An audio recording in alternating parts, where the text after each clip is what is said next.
Goose's Autumn by ELLI WOOLLARD.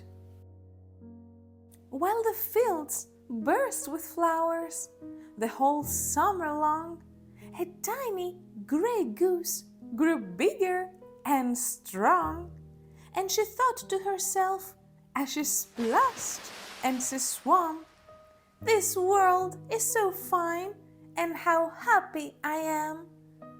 But then the green leaves turned orange and gold as the air became tinged with the promise of cold. And one apple red, doubled red, breeze-blown day, when the goose went down to the lakeside to play, she felt in her heart a sharp tugging pain, like a strange kind of longing she couldn't explain. And she thought, "I've got something important to do, but what could it be if only I knew?"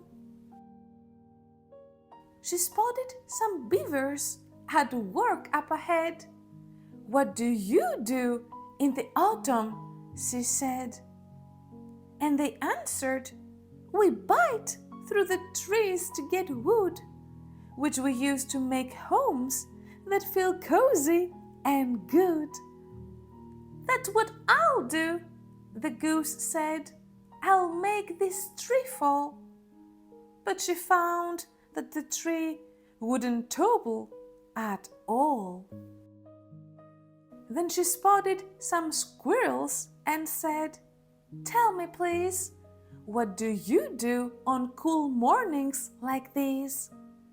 And they answered, "We're storing our nuts in the ground, so in winter there's plenty of food to go round."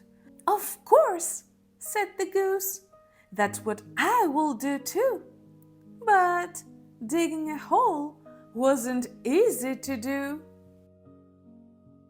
Then she spotted some bears and said, "Tell me, my friends, what do you do when the warm weather ends?"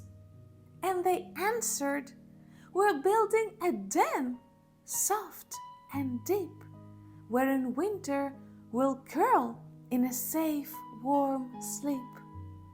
"Me too," said the goose. "That's what I'll do today." But all of her leaves simply fluttered away. "Oh dear," thought the goose, "I do everything wrong. What should I be?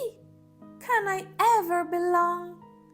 And waddling away, she went off to hide, feeling ever so tiny and silly inside. "Little goose," she thought the wind called her, "come on." But then, when she listened, the whisper was gone. "I suppose I should just go back home," the goose said. But what was that shadow that loomed overhead? Was it a beast with a long, sharp beak who could gobble a goose so tiny and weak?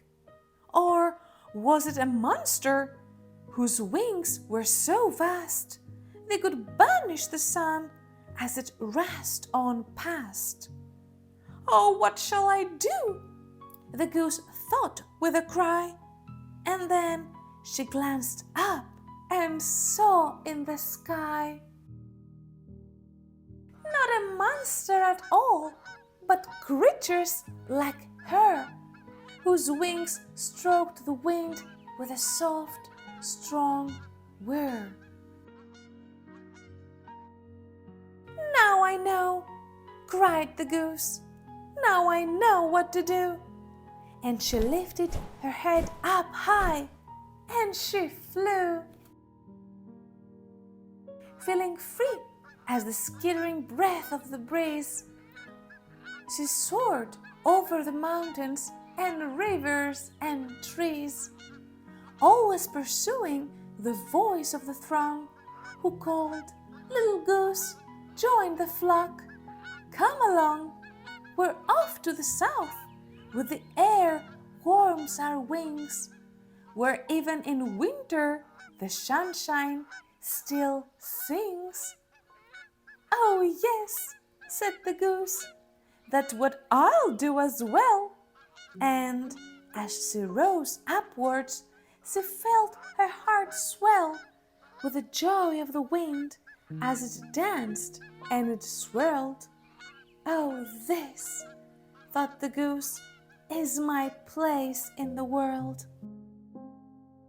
The sun slipped low, then out peeped the moon, and the goose's old friends called out, "Please return soon." And she cried from the sky's vast oceans of black, "Goodbye, and I promise in spring I'll be back." Then onwards she flew, while the stars seemed to glow with a shimmer of white, like the first flakes of snow.